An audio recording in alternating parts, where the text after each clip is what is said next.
Hello बच्चों, चलिए प्रश्न को देखते हैं। प्रश्न है K2Cr2O7 का अम्लीय माध्यम में तुल्यांकी भार बराबर है। बच्चों हमें 4 विकल्प दिए गए हैं।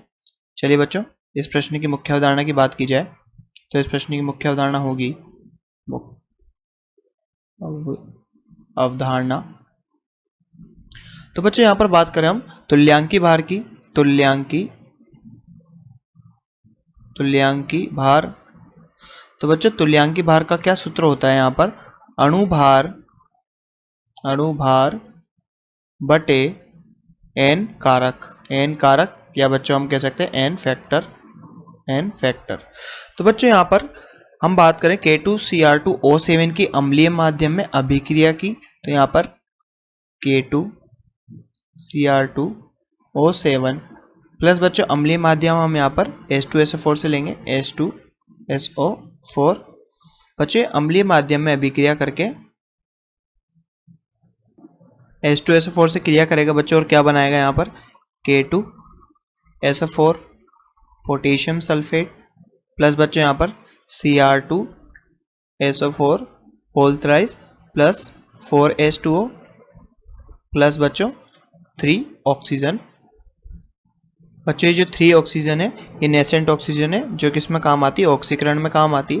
तो बच्चों यहाँ पर हम इस समीकरण की बात करें तो इस समीकरण को संतुलित कर लेते हैं। यहाँ पर K2Cr2O7 बच्चों यहाँ 4H2SO4 यहाँ K2SO4 Cr2SO4 whole thrice okay 4H2 ठीक है बच्चों। तो यहाँ पर इनकी ऑक्सीकरण संख्या की बात करें तो बच्चों यहाँ पर K2Cr2O7 में क्रोमियम की ऑक्सीकरण अवस्था है बच्चों +6 का, और बच्चों यहाँ सल्फर की +6 है +6।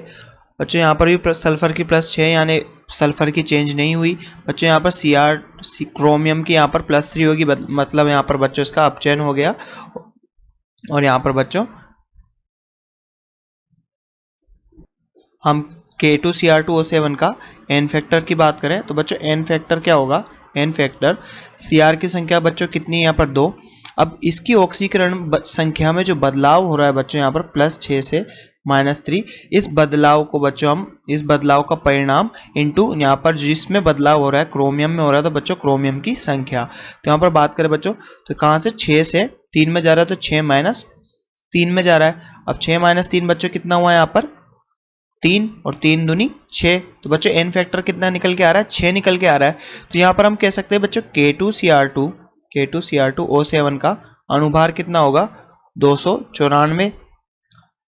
अब 294 ये इसका अणुभार है, अणुभार। और बच्चों तुल्यांकी भार का क्या सूत्र है बच्चों? 1/n फैक्टर इंटू बच्चों अणुभार। तो बच्चों यहाँ पर एन फैक्टर कितना निकल के आ रहा है? 1/6 इंटू अणुभार। तो बच्चों यहाँ पर हमें विकल्प दिए गए। पहला विकल्प है बच्चों अणुभार के, जो कि गलत है। दूसरा बच्चों 1/2 अणुभार के। तीसरा विकल्प है बच्चों 1/5 अणुभार के, ये भी गलत।